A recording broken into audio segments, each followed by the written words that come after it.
Hello everyone and welcome to the Sunday Shot. I am here today from Sorrento in the Mornington Peninsula, which is the mighty lands of the Bunurong people. Thank you for having me here in Sorrento, and welcome Dave. G'day Joe, good to be here. We are delighted to have as guests today for our final Sunday Shot before the election Amy Remekis, everybody's favourite journo from the Australia Institute. Hello, Amy. Hello. I think I'm one of the only journalists at the Australia Institute. Well, look, that's true. We all remember you fondly, of course, from The Guardian, and we were delighted when you popped back up. The Australia Institute is a very good friend of the Sunday Shot.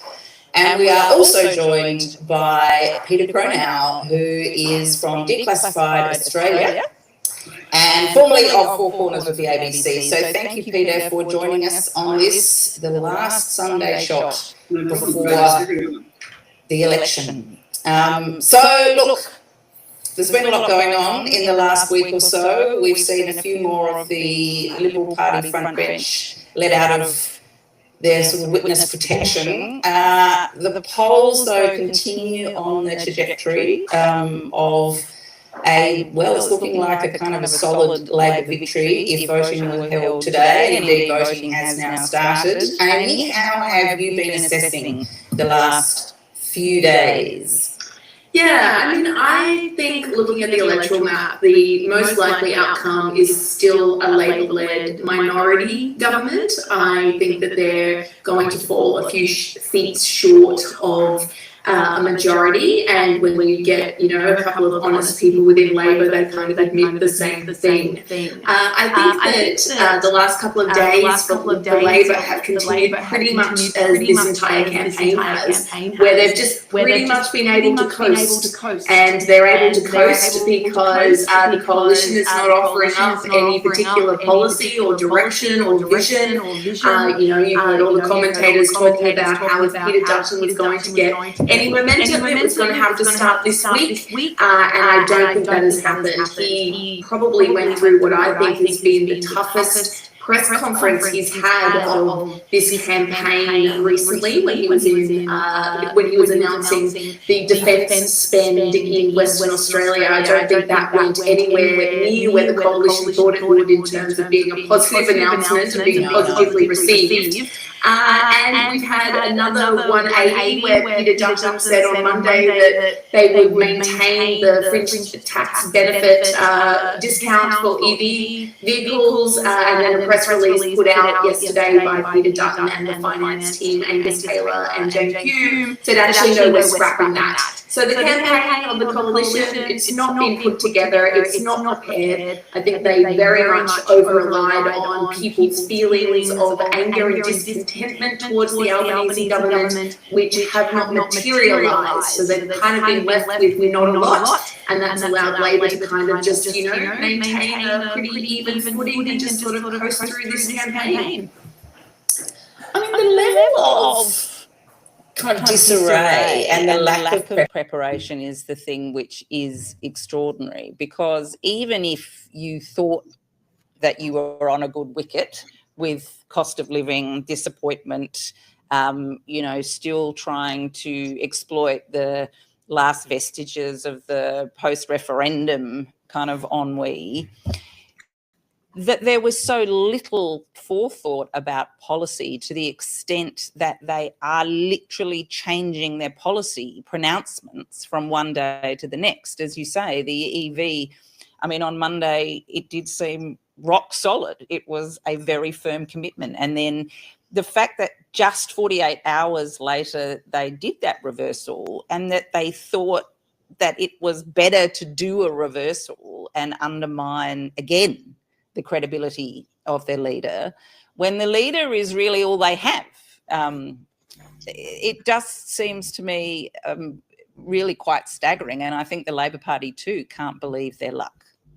Yeah, and I think we're probably all guilty of this, of just assuming competence on the side of campaigns, and just assuming that because Peter Dutton has been such a dominant figure in the last parliamentary term, that he would be able to then carry the campaign. And this is a mistake that I think populist leaders tend to make. Like Scott Morrison did it as well. Like, I don't need anyone else. I don't need a team. I am the brand. I am what people are voting for. And therefore, you just need me. And I think the wheels really started to fall off the coalition campaign when the election was delayed. And I say delayed in inverted commas because I think it was always going to be held in May.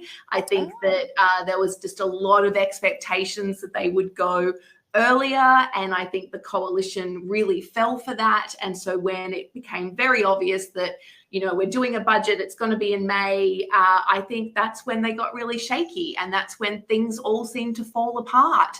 There is no policy platform, which is why we don't see any of the shadows. You mentioned, Joe, that he's had a few more of them out this week. This is week 4 of the campaign, and we're only just starting to see the shadow ministers come out and talk about policy. They haven't been able to do that because they don't know the policy detail in which to answer the questions, and there's already been so much confusion. No one was willing to go out and speak about things. So he hasn't had his shadows to back him up. There hasn't been a platform of any sort of change. Everything was very small target, and we'll match them, we'll match them, we'll match them.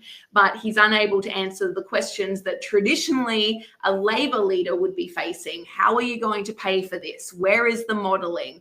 What are you going to cut in order to be able to do this? How are you going to raise taxes? They keep saying that that information is coming, but we're going to see probably about half of the 18 million voters who are enrolled vote before May 3 if the current trend continues, which means people have already made up their minds, which means that the coalition has pretty much just handed this next term to Labor, minority or not. And what I think is really interesting is I reported recently, Sava from the SMH is also, which is that the coalition have now put a set target of seats that Peter Dutton has to win in order to maintain his leadership. And they've set any between 65 and 68, depending on who you talk to. And at this point, other than Victoria, I don't see where all of those pickups are. Well, as the token resident of Victoria, I'm too scared to leave my house and to go to the shops to pay attention to this sort of stuff. Picking up on what Amy, barricades, Dave, that you've put up against the hordes of people that are apparently coming for you. Yeah, I'm not leaving this room for the next couple of weeks. What you said about assuming competence, I don't know why we're expecting policy from Peter Dutton at this point. That's not really what he's ever done. He's here to spread fear, to distract us. And I don't know why journalists don't just say that, because it's more true than saying Peter Dutton says everybody's scared to go out in Melbourne. I'm sure Peter has, you know, encountered this as well. I think that when people assume roles within our institutions, there comes that level of like respect and authority that goes with it. And therefore, journalists in their attempts to be objective and attempts to be balanced will then do what has been called sane washing with, Donald Trump, but which is essentially just trying to make up for any deficits in the person that you are covering who holds that position that balances out the other position in power.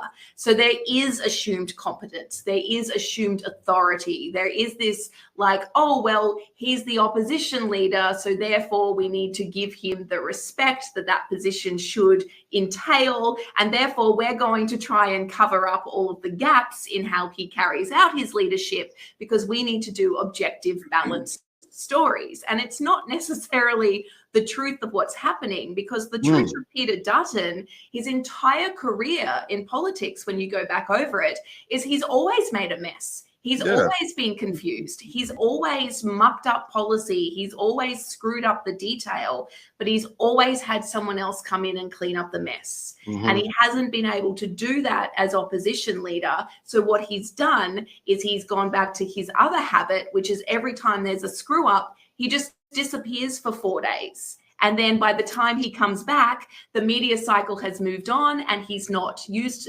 again.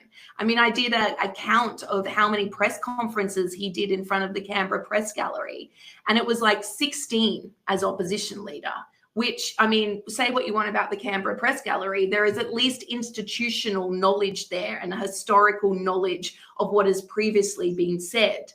And so Peter Dutton has pretty much only wanted to do friendly media outlets where he's not going to get pushed on anything. And he's done doorstops and other interviews away from the press gallery where he can say whatever he wants and not actually be pushed on the actual detail. And because of that, he's not match fit. So he's turned up to this election campaign. He's suddenly having to answer questions every single day. And he's not coping. It's a test that he has absolutely failed. But we're talking about how effective a communicator he is. We're still not talking about the quality of his ideas, which really should be the point.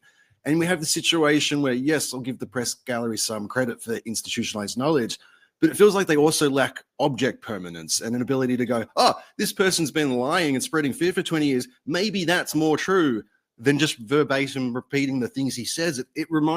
It's the same thing that happens with Israel, where you've proven that they've been lying for 19 months and you keep repeating the lies without saying, oh, they have a long history of lying. In your pursuit of balance, you are distorting the truth. Yeah, I mean, yeah, absolutely. And I think that's why context is absolutely king. And it's one of the reasons why, I'm trying to do live fact checks. And every time I've done live reporting, I'm doing live fact checks of what these people say. Peter Dutton, anyone in the coalition, Labor, you do have to do these fact checks, but it's not a part of how we do journalism regularly. We're not used to having to fact check people. I mean, there was a debate recently between Angus Taylor and Jim Chalmers where you also had to fact check the moderator. We are in a completely different post-truth kind of world, and media is not fit for purpose in its current models, which I think is something that Peter has discovered in his work and is why he's doing what he's doing now. Well, one thing I did want to touch on and bring you into the conversation here, Peter, was I think everybody has acknowledged that we are living in a very volatile and uncertain world, and that has been highlighted by America's abrogation of leadership of the free world. So defence and foreign relations and foreign affairs are probably more important in this election than they have been previously. And it's another area where Peter Dutton and his team have been found wanting. So Andrew Hastie has been missing in action until this week. And then even this week when there was this so-called major defence announcement, which really was just an announcement of lots more spending. We're going to invest another 20 odd billion over the forward estimates to ratchet our way up towards the 3% of GDP, which, by the way, just coincidentally is the amount that Trump said the Western world should be spending, and then, dodged that question if there was a relationship between Trump saying that and that figure being chosen. But there wasn't any strategy around how the money would be spent. It was just, we're going to spend more. And then, of course, last week there was the verballing of the Indonesian president, and Dutton again using anything and everything for domestic political ends without thinking of the ramifications of that. Peter, a lot of the work that you're doing with Declassified Australia is trying to pull back the covers on a lot of these relationships and what is really going on behind the scenes. Do you think Indonesia would have been cognizant of the contretemps being played out domestically? And do you think that this announcement of extra expenditure in the defence realm will be well received, or there'll be a shrug of the shoulders whilst they wait for us to get over our election campaign and the real relationships begin again? Look, I think Indonesia pays little regard to domestic politics in Australia, unless there's an arms race being built up by the opposition, and maybe they'll take notice of that. The idea that that Australia would increase its military expenditure can't avoid discussing the elephant in the room, which is the US alliance, because a large amount of the money being spent on the new budget, plus the AUKUS submarines, is not to defend Australia, but it's to defend the interests of the United States, particularly in the China Sea, with the confrontation that looks like coming probably sooner than later. Hopefully it'll just be a shipping embargo and blockade and not anything more serious than that, but we can't trust that. So the real question isn't how much we should be spending. It's more who we're spending it for. Our history is not a good one. We've sent our blood and treasure overseas a few times in the past, and for other people. And at some stage, the Australian population needs to face its fears of invasion from the north and realise the baselessness of a lot of that, and to take on board just what the US alliance is, what it's causing Australia to do. You can go through Afghanistan, Syria. We were involved in the Syria war, killing Syrians. And, we've been involved in little wars here and there for a long time. The Afghanistan war you can't walk away from, because 1 million people or so died in that whole Middle East conflagration, including Syria, and 40 million refugees. Now, if Australia sees it's our role in the world to support American policy and America's interests, we need to discuss it in public. At the moment, it's hidden away. So when Peter Dutton pops up and says, we're going to spend more money on defence, rah, rah, rah, bring out the brass band, the journalists obviously should know history and dive into that and ask questions about, well, are we really on call for America? Because it seems like we are. We're told to increase our defence spending by 3%, so we are. We're told the Americans would like a bomber base in northern Australia and to develop one there, so we are. And that just shows the duplicity over the idea of the Russian planes being based in Indonesia. We're going to have 4 nuclear weapon capable B-52 bombers based in Tyndall, just down the road from Darwin. But not only that, refueling tankers based in Darwin to refuel the B-2 bombers. They've already done it twice now. American bombers have flown over Australia on the way to Yemen to punish the only nation taking an active defence of the Palestinians. So twice Australia has facilitated the refueling, once from the Amberley base, which is an Air Force base, but once from the Townsville civilian base, where 4 refueling planes sat, refueled, took off, not noticed by any journalists in Australia, bar a couple of researchers. The people who really noticed it was the plane spotters. They took lots of photos of these American refueling planes on the ground, and they like to follow the radars. They like to know what's going on. So they were the repository of so much information that ought to have been in the mainstream. It has been published. The information's around, but only in the alternate media. So these issues just get shoved off the back of the table and they drop without a thud. Peter, be looking at the US alliance if we're going to be discussing relations with our near neighbours and discussing defence expenditure.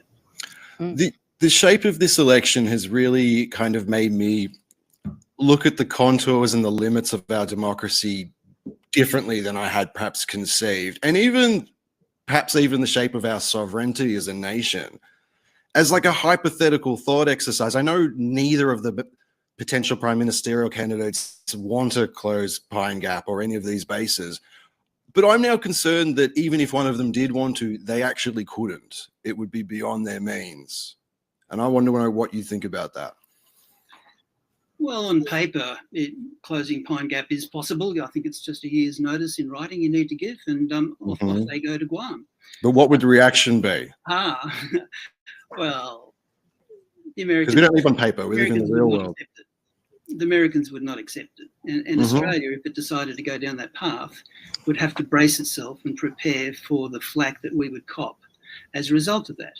I'd suggest there'd be a number of things. There'd be a capital strike by American companies. There'd be withdrawals of Australian access to intelligence.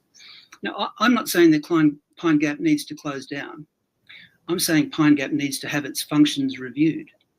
It's not just detecting, not even missing, terrorist attacks in Indonesia against the Australian consulate, that sort of thing. Now, no Australian would want to stop guarding Australia for that. However, it's used in geolocation for killing people on the ground. Pick your battlefield, and Australians, ought to face that fact. But there's no forum to face it. It's not an issue on Q&A. It's not discussed on Insight in the mornings. It's barely anywhere in the mainstream. There's certainly a vigorous discussion in independent media. Pills and Irritations, Michael West Media, Declassified Australia, Independent Australia. They're all doing it. They're all covering these issues. But I can tell you, I've tried to get the ABC to cover this one recently, and there's less than any interest. Do you see that the way that these issues are thought about within the kind of military complex and strategic thinking that goes on at government and bureaucratic level in Australia, has any of that fundamentally changed because of the election of Trump and the kind of erratic nature of his administration, or is there the sense that this just continues on regardless and he too shall pass and business continues as normal and these sorts of levels? Well, there's a couple of elements to that question, but so firstly on shall he pass, well, underneath the surface, the military-industrial complex, to coin a phrase used by a past president, continues unabated. It's looking at a massive increase of expenditure to NATO countries who are now told to lift their game to get ready for the eventual conflict with Russia, which no doubt will come when things break down. Australia is increasing its expenditure. Of course, we're going to have to expect that the nations in the region will also be looking at increasing their expenditure. They won't just allow all this to be happening around them, and they are. So the industry side of defence are going to do just fine, thank you very much. In terms of satisfying the agendas, well, the craziness of Trump may look like craziness, but a lot of it covers established policy. The Rand Institute, the Rand Institute did a study on blockading China, and looked at places like, hey, Greenland, Panama. And these were the places that Rand was saying that China was very weak, very vulnerable, and that if any future conflict comes, that a shipping blockade will be the very first thing that needs to be done to cripple China's economy. It'll also cripple Australia's. That's a byproduct they seem to be happy to deal with. So on the surface, yes, we've got Trump going crazy, doing his thing, threatening people, changing policies, jumping around. Under the surface, the companies are doing very well, thank you very much. And the long-term strategy for the American empire has not taken a backward step. It still fully wants to see Russia break down, to balkanize, and to have a number of independent capitalist countries that it can then run. It would love to see China go the same way. So, no, I think the overall agenda is the same. However, the circus is different on the surface. Definitely. I agree. Well, these are definitely things that are not being discussed in the election campaign. There are a few other things that have not really been ventilated at all during this election campaign. And one of them is Indigenous affairs. And in the kind of post-referendum world, it seems to be pretty much a shared view from the major parties that Indigenous affairs is kryptonite, and as far away as you can stay from it, the better. We're going to go to an interview from Thomas Mayo, who was on the run this week, also coming down to Sorrento actually, but did take some time out of his travel schedule to talk to us. So we'll go to him and then we'll come back and kind of have a bit of a chat about post-referendum world for Indigenous policy. Thomas Mayo, welcome back to The Shot and your first appearance on the Sunday Shot. Thanks, Joe. Yeah, it's good to be sort of back because I think I did the first podcast or something. You or did something indeed, like the that, first of this year. So Yeah. look, we're in the very final stages of the election campaign. This will be our final Sunday Shot before the election on Saturday, May 3rd. One thing that has been notable is that there really has been an extraordinary silence from both major parties on Indigenous affairs and policy. What is your assessment of what that means for First Nations communities? I think for those that are noticing it, I mean, it's and I want people to know that it's a reminder of why we called for a voice in the first place. We go missing in election time unless we're being used as a scapegoat. Some sort of tool to, like the coalition have done in the past. The Northern Territory intervention comes to mind. It was meant to be the coalition's tamper of that particular election. John Howard, and so unless we're being used as some sort of horrible thing for people to be scared of, we are missing from the conversation, and that's why we wanted to be in the Constitution, because we wanted to have more prominence when it comes to policy making, but in particular promises made at elections about what governments are going to do. What would you have liked to have seen during the campaign in relation to policy for your communities? Well, I mean, it would be great if there were more commitments from both parties for positive things in communities. But unfortunately, we've got Labor that have gone quiet on the other part of the Uluru Statement from the Heart, which is a Makarrata Commission. On the positive side of that, at least they're saying that they still support truth-telling. Very different from the other side that, I guess if they don't like truth-telling, I guess they prefer to continue with their lies. There is a stark difference still. I think Malandiri is a quality minister. I know that she's achieved some things in remote communities, a long way off from where they need to be. I think they need to have, Labor need to have more courage and backbone. They need to, stand up to those that are saying that somehow the referendum was a referendum on all things acknowledgement, all things recognition and all things,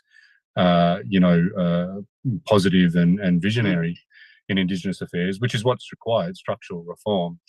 And compare that to Senator Price, obviously a mad MAGA, wannabe, wants to be the Minister for Doge, but in Indigenous affairs, she's got I think seems like a personal vendetta against land councils, because the Central Land Council has her up for defamation. Yeah. But it's attacks on land councils, and it's audits on Indigenous organisations, as if Indigenous organisations aren't already heavily scrutinised, as if they're not already audited, in accordance with the law.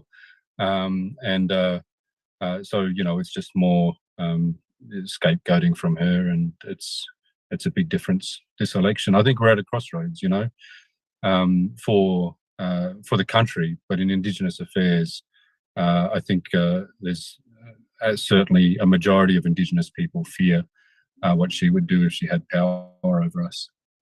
Well, there has been some reporting recently that there really are very few Indigenous organisations that would be able to work with Jacinta Price, that have any kind of working relationship with her, given the way that she seems to have thrown her own people under the bus to achieve a certain prominence. I mean, the only policy that I'm aware of, I think, of hers and Dutton's in Indigenous affairs is a call for yet another Royal Commission, this time into, the sexual abuse and violence in communities that they seem to keep touting without evidence that there's, any more issue there than there is in other parts of the country. That does seem to be the only policy, plus, as you say, more audits. And any kind of commitment to a legislative voice, which Dutton made during the referendum campaign, has vanished into thin air. Yeah, it's been interesting, in the last week or the last couple of weeks, there's been a rift between Lisa Siebert and Price.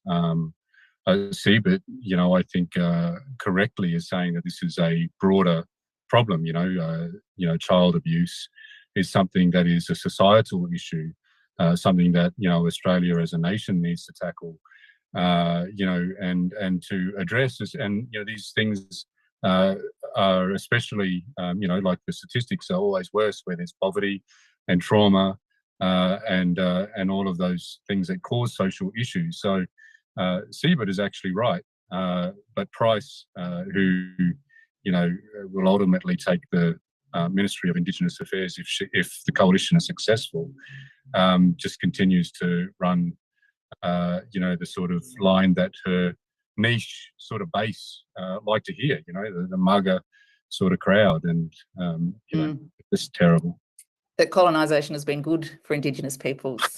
Well, who could forget that? If anything tells you about Senator Price's extremist views and her detachment from reality, it's her, basically what she said at the National Press Club in the referendum campaign, which was that there's no ongoing negative impact from colonisation. I mean, utter rubbish. Mm. On the Labor front, though, they seem to be doubling down on closing the gap strategies when there's really not been any great advances in that area. And the last report was saying that only 5 are on track to be met, and 3 really critical ones, namely the reduction of youth suicide, the reduction of adult imprisonment with youth imprisonment plateauing, and the reduction of Indigenous kids going into, out of family care. They're all worsening. But there doesn't seem to have been huge innovation and initiative in the area from Labor either, albeit that it's obviously better than the alternative. No, Labor, as I mentioned, they need to find their heart again in this, their courage. I mean, for all of the reasons that they articulated in the lead up to the referendum and during the referendum, they need to look at structural reform again. I think if Labor get in, they should take it back to, the diaspora of Indigenous communities and our different nations, and have that conversation again. And determine a way forward that's visionary again. I think their calculation, I think their assessment has been wrong since the referendum, that they should shy away from it. And, I kind of understand politically that, they it was fresh after a referendum, a majority of people said no. But I think the miscalculation is that, still a majority of Australians understand that something has to happen. And it's not the usual sort of type of policies that continuously fail. I think they've misjudged what Australians said in that referendum, and what they said was that they were concerned about what they were being told, that they might lose something personally. Every volunteer that manned a polling booth around the country in the referendum have a story about what the no campaigners were saying as they were, walking through to cast their vote.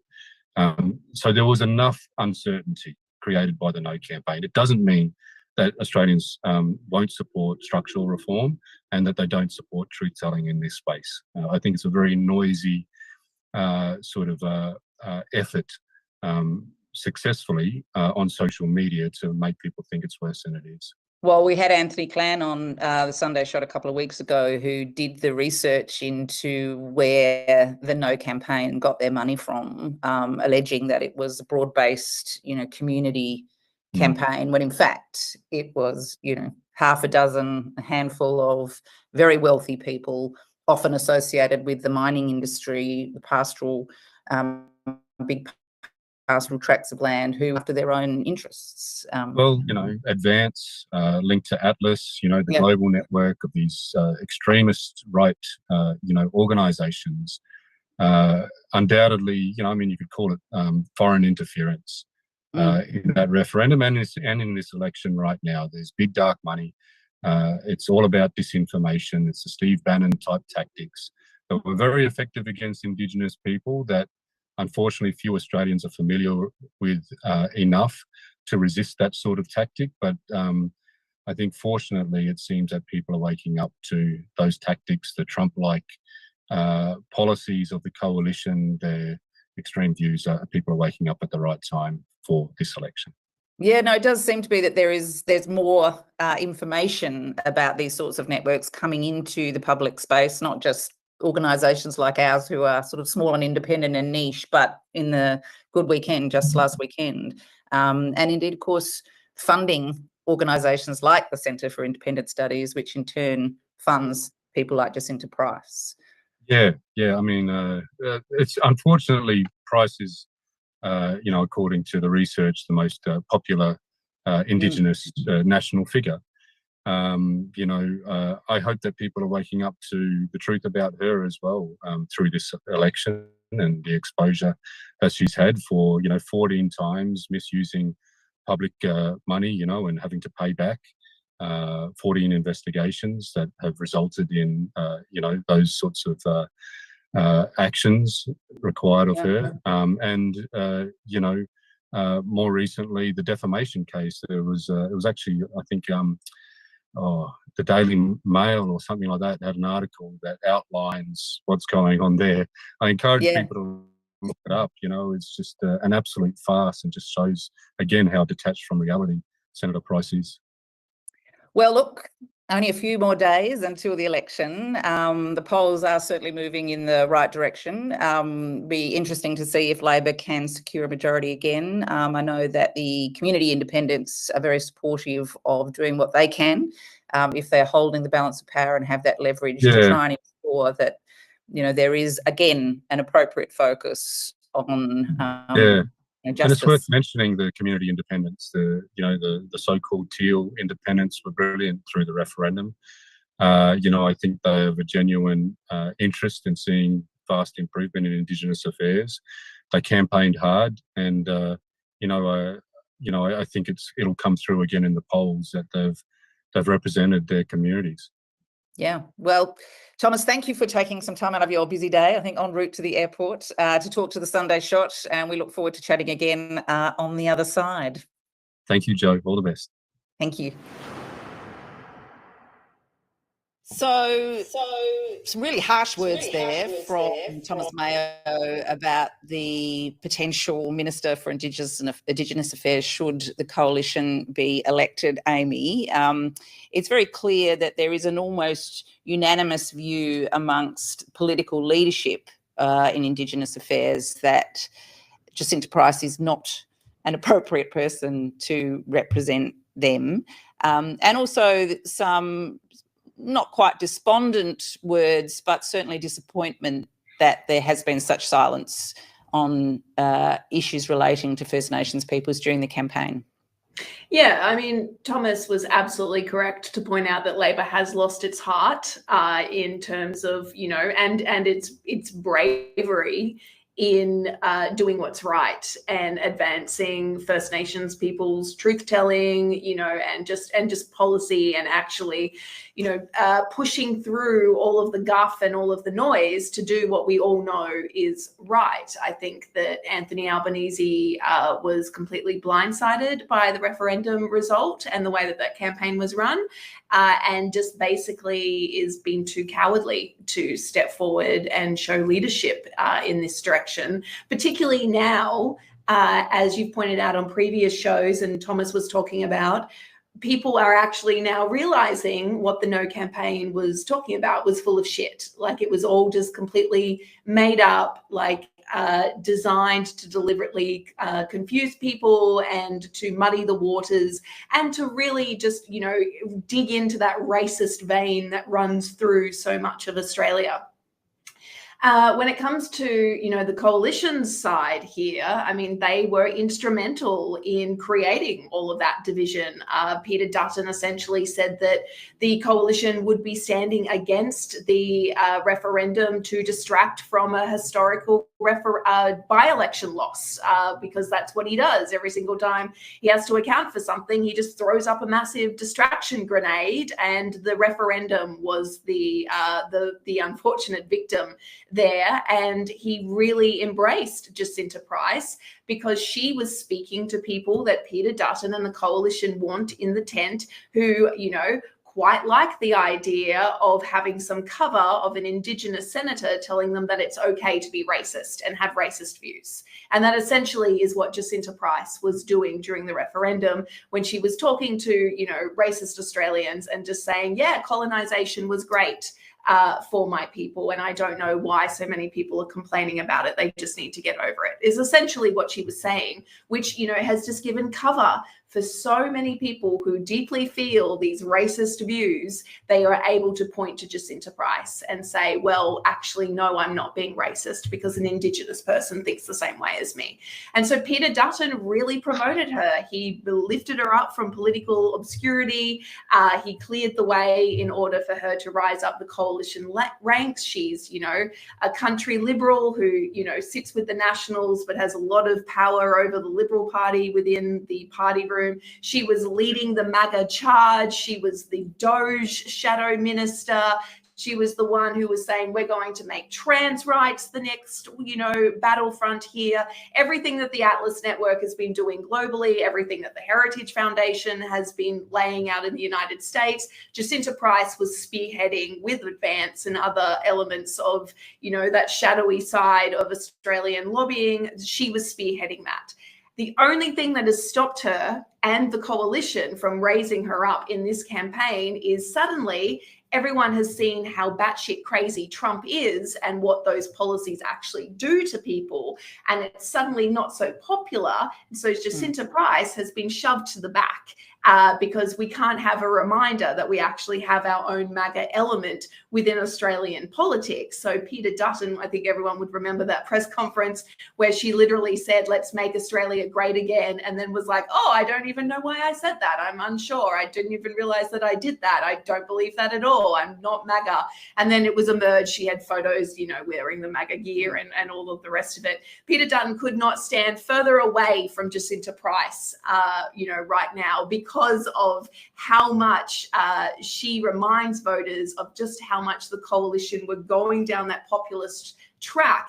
And it's one of the reasons why the Timu Trump label has taken hold and has become so damaging to the coalition, is because people don't want that once they see the reality of it. Trump has changed the way that this campaign acts and the way that this campaign has gone through for Australian domestic politics, because he's made the existential threats disappear. No one's talking about refugees. No one's talking about invasions. No one's worried about all of these existential threats that populist politicians often rely on to cause division, because they're seeing the actual threat of what an authoritarian US leader looks like and what that could particularly mean for their own democracies. And as Dave said earlier, their own sovereignty.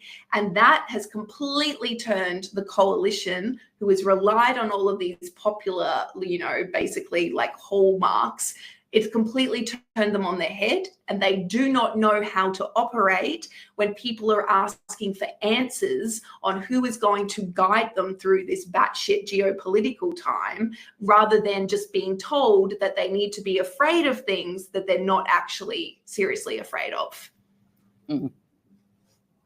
Dave, you're on mute. Hi, it's Grandma checking in for the family Zoom.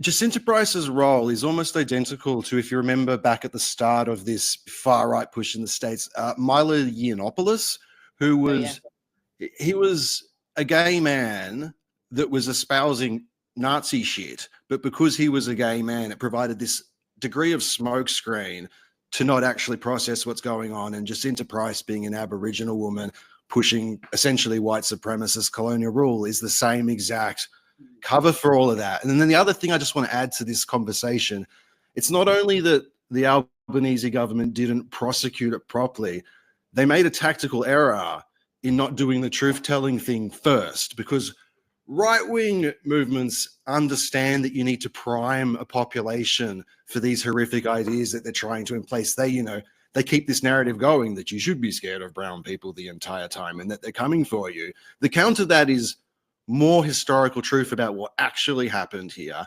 And then you go for the changes to the way our parliament works. And we barely tried that. And I think it's an absolute failure of this government that no one seems to be pointing out. Although, to be fair, that was, in fact, what the Uluru Statement called for, was voice first. But then why didn't they do that? Because Aboriginal people thought that they needed a constitutional legitimacy to take their seat at the table and devise the forums in which the truth-telling would be told.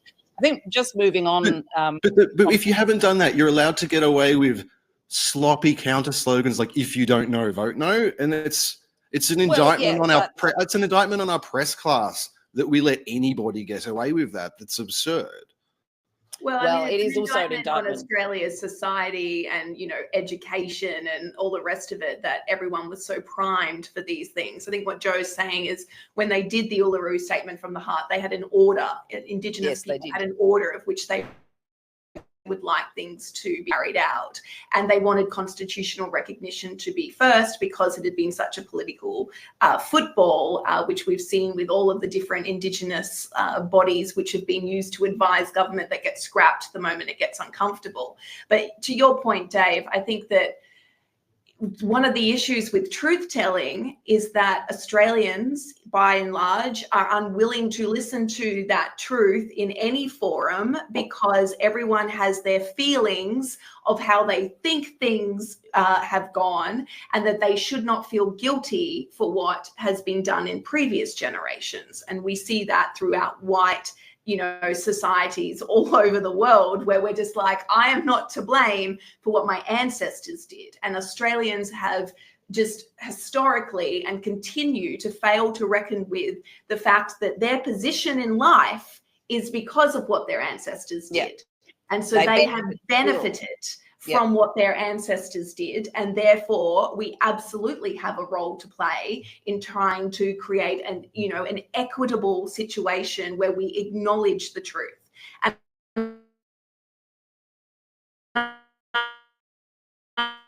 I don't think where there is a education or the way that our politics is played out, we don't allow ourselves to have these big, brave conversations that would enable Australia to mature as a nation to the point where we could have the conversations that Peter and some of his colleagues are asking us to have, which is, what role does Australia want to play in this world? What role does Australia play in terms of global security and defense and who we ally ourselves with? We're unable to even get to that point because we can't even deal with this conversation now, because I think some of the big conversations that we're not having at the moment in the campaign also are about Gaza and about the conflagration in the Middle East. And clearly neither side want to get too close to that. And indeed, apart from trying to use anti-Semitism as another sort of failed wedge, I think even the coalition hasn't gone too close to that. Because in the end, Peter, Australia is involved in that war through the exports that we continue to make to Israel and beyond. And those discussions also aren't being had. Well, that's true. But firstly, I'd say Australia does have a lot of myths that it really has to address at some stage if it's going to grow up. And exactly. Not only the relations with the rest of the world and the powerful like the US, but just recognising that the British did a genocide when they invaded and settled in Australia. That genocide was pretty damn ruthless. I think it was over half the population of Sydney was dead within 2 years. So that they're quite skilled at doing it, and then blaming the victim for being savages. All of these sort of myths that Australia has clung on to. We need that truth commission that Dave's saying. We need it drastically. In Victoria, it's running along pretty well. I was disturbed by a terrific Four Corners a couple of weeks ago about the Truth Commission running there, when the Premier jumped up and said she hadn't heard about certain massacres. Yeah, I mean, that was kind of incredible to admit that ignorance. Like, just blew me away. Now, okay, just getting information out is one thing. The next thing will be to fight the fight with, they're going to steal your backyard's crew, which the mining lobby and everyone else did back in the 80s, if anyone remembers the 80s. Oh, yes. Hawke was trying to do a treaty and then backtracked big time once the mining companies kicked him round. Which apparently was his biggest regret in politics, that he didn't get the treaty through. I feel sad for people with sad. Yeah, no, I know. Yeah, I'm so sad for them. Honestly, I just think that we do have a history like that. So therefore, recognising a genocide that's going on in Palestine is a tough call on Australians who can't even recognise the genocide we did under our own feet here. The evidence is all around us if we want to look, but a Truth Commission should be doing it. So off we go. There's no genocide. We're not exporting weapons. These are all wonderful myths. Israelis are doing self-defence. All myths that are pumped out on a regular basis. But if you take a look at the words clearly, for example, we are not exporting weapons to Israel. Well, it's just such a bullshit statement, because we're exporting weapons parts, weapons components. I mean, something like 70 companies in Australia are involved in making parts for the F-35 jet fighter that's being used to bomb the fuck out of refugee camps. I mean, if they all just said, oh, we have a conscience and ethics, maybe we should stop. Or if the unions representing the workers in those companies said, oh, that's enough, we're not going to allow this. Or if the government took a stand, the world would see that you can stand up to what's going on in the Middle East. So all we can do as a little publication is to get that information out. And the latest thing we got was a list of all the exports from Australia to Israel. It's stunning. It just shows the extent of dual use. As armour plating for police vehicles, I mean, it's absurd, this lie that we're shipping weapons components over, but Israel isn't taking those components and building Lego with them. They're like building weapons. Of course they are. It's just an absurd thing. It's just a lie. And that latest one of the weapon being seen, the ABC reported, and good on them for doing it, of the weapon being seen at some trade fair in Israel, made by an Australian company. Oh, okay, it may have been assembled, some parts may have been included from the Australian subsidiary, wholly owned subsidiary in the United States, and then it was exported. But we know end user certificates really ought to be clearly saying where something is heading when it's leaving Australia. And we've got another story coming on that in a couple of days. It's a knockout, and we tell a lot more about that particular weapon. The information is there for journalists to find. We've got a terrific bunch of young people scratching around and coming up with the most astounding things about Gaza and Israel. And it doesn't stop there. I mean, Pine Gap. Hey, who would have thought that the US base in Central Australia was being used to help direct the Israeli battle against Gaza? Who would have thought? Well, for a month, nobody reported it after October 7. And in frustration, I made a couple of phone calls, and it was easy to find. Anyone could just ring anyone at the Strategic Studies Institute in ANU, or just ring any defence expert, and you would find out immediately what was going on. And then you could interview them, publish them, and hey, you got a story. Isn't that what journalism is? Come on. Do you think that some of the nervousness around that is it, do you think, institutional blindness, or do you think it is fear? Because we have seen the way that some journalists, and you've been reporting on the treatment of Mary Kostakidis recently, have been targeted for daring to speak out against what's going on in Gaza. People in mainstream media are targeted permanently, constantly, all the time, for all their reporting, whether it be criticism of a mining company or the criticism of a Conservative Party member.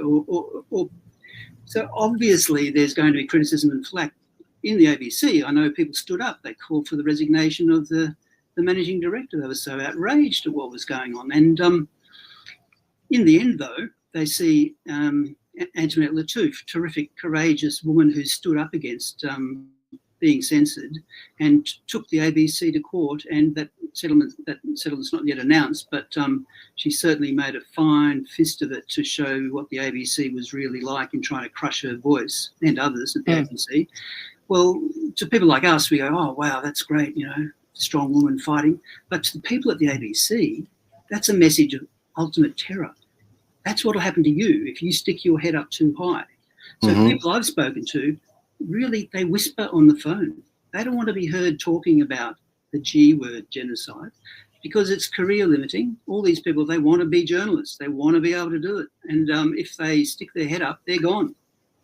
So the state of media is pretty poor, and this issue of the genocide is showing just what it's really like. It's pulling back the veil on a whole lot of things, not just on US imperialism and Australia's support for it, but pulling back the veil on how crappy the media can be on covering these powerful issues. Now, with Mary, I mean, she's been targeted by the Zionist Federation of Australia, taken at first step to the Australian Human Rights Commission. Mediation didn't come up with it. You can read in Declassified, she was prepared to make various accommodations, but not take a backward step from what she had done. Now she's being taken to the federal court, and under the legislation, the Anti-Discrimination Act under 18C, if she offends somebody, if they can prove they were feeling offended, she may well be guilty of breaching the Act. Now, it's a crazy situation we've got here. However, there is 18D, which allows journalists to have a defence, and the defence is one of fair comment and speaking and reporting in the public interest. Now, the thing that Mary's guilty of, apparently, is reporting the words of someone else. But if we don't listen to all sides of a conflict, we're bound to agree with one side only and to never understand what the whole conflict is about. Whether it be China, when was the last time you saw a bunch of Chinese experts interviewed, or Russia, when was the last time the Foreign Minister Lavrov was given a decent interview in the Australian media? We don't seek voices because it's going to shatter the establishment view of how things should be. So Mary will fight her fight. She's got a fundraiser going. This will take many, many months. I believe she'll win. We don't know. It's being treated by the Zionist Federation as an example to others. Mary was chosen not because she's a low-profile person out there in the wilderness no one's heard of. She was chosen because she does have a high profile. And the people attacking her know that they will get lots of good publicity to be able to spread their myth that speaking against genocide is anti-Semitic. So, on the other hand, it gives an opportunity for people who can see the injustice of this to take a stand. And it's a free speech issue more than anything. And it affects all of the issues that journalists may want to report on. So more strength to Mary, more strength to people who want to speak the truth. And hey, let me say it, Israel is doing genocide. Yeah. That's not one of the things I think which has been interesting, if we just sort of tie this back to where we began in some ways, which is the election campaign, is that the Gaza war has galvanized... Please don't call it a war, Joe. Please don't. Sorry. The situation in Gaza, the genocide, has galvanised the Muslim Australian population in ways that have not been seen before in terms of direct political engagement, particularly in some of the western suburb seats in Sydney, but also down in Victoria in the seat of Wills, where they're not actually running a candidate, but they are endorsing the Greens, and Peter Khalil is looking pretty shaky there. So Amy, the government, who has been now accused of taking those suburbs for granted, and the silence has hurt those populations, and they could face some kind of political reckoning, even if they don't end up losing those seats. Yeah, absolutely. And it's like what Thomas was saying about how Indigenous people, are used by politicians when it benefits them. The Muslim community absolutely feels the same way, that they've been used by politicians when it benefits them, going to mosques, turning up at iftar dinners, like all the rest of it. But the moment that things get difficult for the Muslim community, those politicians are nowhere to be seen. Or they're seen quite privately, like trying to do a lot of privately, we're with you, but don't want the public to see that because they're worried about, oh, maybe things will turn out bad for me politically if I'm seen to be standing with the Muslim community as they're being hit by, xenophobic or Islamophobic attacks. And I think that, the genocide in Gaza and the government's response to it, where they have very weakly called for human rights to be respected at the same time as, some of Peter's reporting has shown is, not stopped weapon parts from being sent to Israel, where they haven't sanctioned Israel for what they are doing, not only in Gaza, which is, a civilian population living in this, basically the size of Canberra, being absolutely bombarded every single day and denied food, medical attention, a way out, or anything that we take for granted, like water. But also the West Bank, which is not involved in any of the Gaza politics that have been used to justify Israel's position. I think that's been a real awakening, not just for members of the Muslim community, but for Australians who are seeing how power operates for the very first time. Definitely. Because we have watched a genocide play out on our screens for 18 months. We have all seen people that we've come to care about, who have been telling their stories, die, or have seen their deaths reported. I, every single morning, see images of dead children, and every single night before I go to sleep, I see more dead children. I see men having to dig out bodies with their bare hands because they're denied the basics rescue equipment. I see mothers and fathers and uncles and aunties crying for their lost adult children who maybe went out on a rescue mission and did not come home because Israel fired on them and then crushed their ambulances and executed those who did not die in the original bombardment. I hear hymns call for help in my head, just randomly walking down the street when I'm getting a coffee. I cannot listen to my child complain about not liking to eat something without thinking of the children who are surviving on less than one meal a day. And I am not alone. No, you're not. There are millions of Australians who are watching this every single day and seeing their media fail to report it. And more importantly, seeing their leaders fail to stand up for Australian values and say, we do not agree with this. This is genocide. This is against international humanitarian law. This is immoral. This is unethical. This is a murder, and we will play no part in it. I do not see that, and I know that millions don't either. And that is what has galvanized people. And so Labor may win this election, and they may just, have a minority or line, but I don't think that their actions over this last 18 months, I don't think that people are ever going to forgive the Labor Party for how they have handled themselves in this genocide. And I don't think that this stops on May 3 when the votes are counted. This is going to be something that follows the next government into the next term and the term after this, because it does not stop for Palestinians. It does not stop for anybody who is going through this sort of absolute humanitarian atrocities.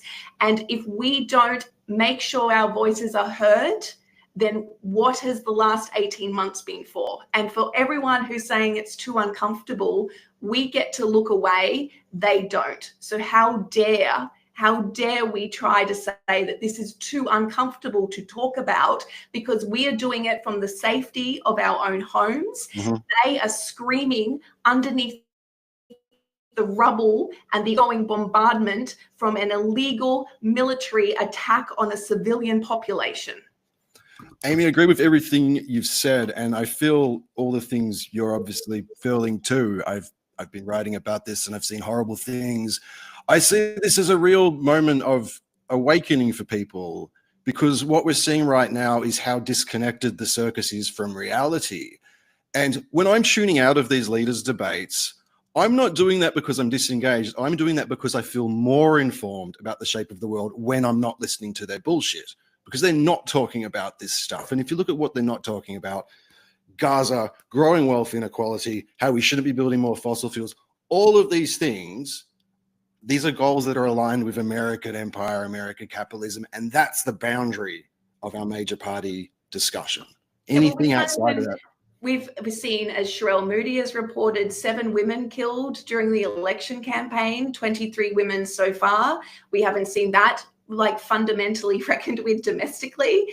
We haven't seen disability rights spoken about in this election campaign. Everyone's just talking about, you know, how big the NDIS cuts to the growth will be, and whether, you know, both sides of the party will stick to that funding cut growth, rather than the fact that we have not actually set up any proper support systems for the facts that we're cutting out parts of the NDIS. We haven't talked about that. We haven't talked about Indigenous rights.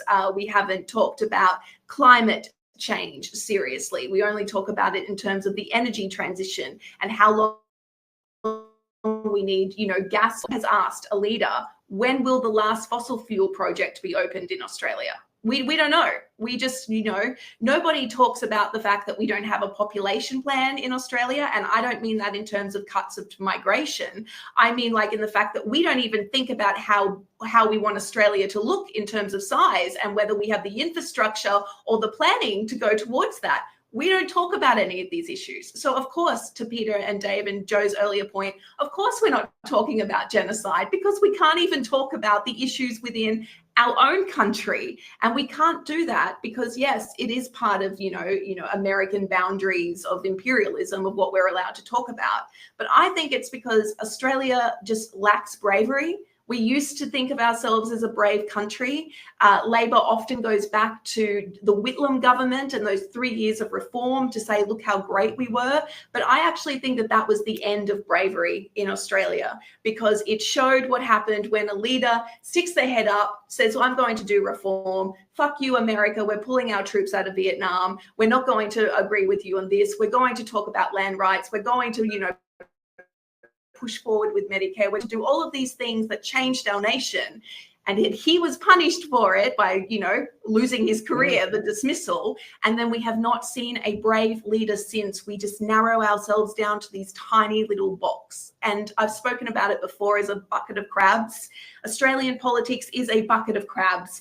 And every single time a crab tries to make a run for it and stick its head over the bucket, all the other crabs pull it back, because they're all going to go down together.